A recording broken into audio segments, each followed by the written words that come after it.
Hey, what's going on, folks? It's Mike here, and today I'm going to be showing you another one of my favorite tricks with Vim. So let's go ahead and dive in and show you how you use Vim to make lots of edits across a large code base. So here's the problem that we're trying to solve here. Let's say I've got some data directory here, and if I list out all the files here, I've got all this structured data. In fact, this is my website in how I structure it, where I have a bunch of these JSON files here that have some sort of layout here. Let's just open up one of them here. For instance, this module 28, and you'll see it's got this structure in it.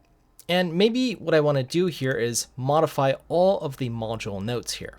In fact, this is what I did. I converted everything to an array, so I had to kind of go one by one and put in a little bracket here and make sure that I had an array instead of just a string for this particular field here in my JSON data. Now, initially what I thought I would do here is maybe write some script or maybe some regular expression, but it just sort of turned out it would be easier for me to just find all of these module notes and edit them. So the very first thing that I thought I could do is just use my tool grep here to look for that module note in this file and just sort of one by one go through them. Or maybe open this up in VS Code or something and just make all those changes by again using a search feature. But again, Vim is our favorite text editor, so we can just go ahead and use that. So let me go ahead and show you how to use this tool called vimgrep within the Vim editor. And again, within my data directory where I have all these files, I'm just going to launch Vim, and we can use this tool vimgrep here. So again, vimgrep is Vim's internal grep here. It's got a lot of different options here, and basically I can just type out Vim. I'm going to type out the whole command vimgrep here. And what I'm going to show you today is just slash the pattern that I'm looking for, and I want to make a global change. So you'll see that /g, and then where I want to make that change, I'll highlight the particular files in the file path. So it could be a specific file or a collection of those files. So let me go ahead and show you how this works.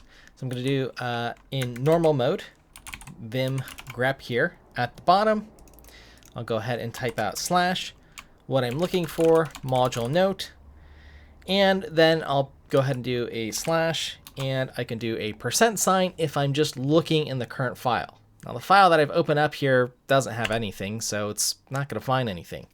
So it's telling me, empty file name, % and so on. So what I'm going to do here is just do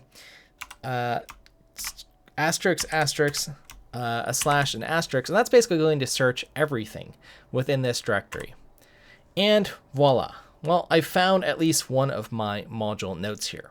Okay, so now I can go ahead and make my edit and so on and so forth. Now, again, I want to be able to do this everywhere. So let me go ahead and open up another handy tool in Vim, which is the quickfix. So let me go ahead and search the help here. I forget if it's quickfix or let's just do help copen. And I'm basically just going to open up the quick fix window here. So again, you can see the various ways to do this. And let's go ahead and check this out here. So let's go ahead and just type copen. And neat enough here, you'll see all of these results from vimgrep are populated with the various module notes here. Okay, so I can actually just go one by one here and navigate easily in a really, really large code base to all of these pieces of code that I want to change. Now this is great if I know I have a particular API function that I want to change, or if I have some data files, again, as demonstrated here, that I want to go ahead and change. Now I'm going to go ahead and turn on screen key so you'll see what I'm typing here at this point in the video here. And basically I can navigate this window here, and I can just go ahead and hit enter, and you'll see that it'll navigate me here. So ctrl+w will move me back to my quick fix window here.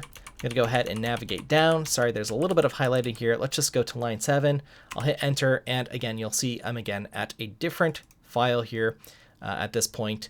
And I can just, again, make those edits. So I can make these edits, again, one by one, and just sort of have a order here in my quick fix window here. And again, I can use all the shortcuts, so I can dive to the bottom of this list here, and you'll see I'm at the 30th instance of my module note here, and make these changes.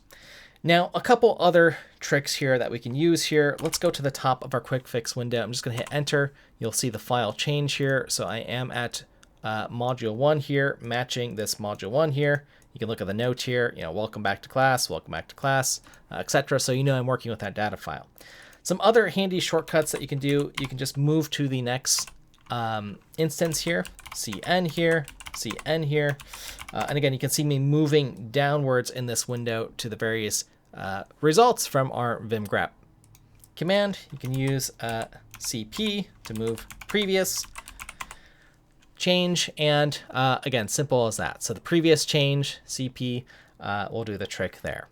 So the next thing that I'll show you that is also kind of handy is just doing @:, and that will move me or repeat the action rather that I just did in normal mode. So for instance, let's do cn to move to the next thing, and then I can just do, I'll wait for the text to go away here. I'll just do @:, @:, and just observe on my screen here in the quick fix window. I know it's getting covered up a little bit here, that I'm able to move basically to the next thing here.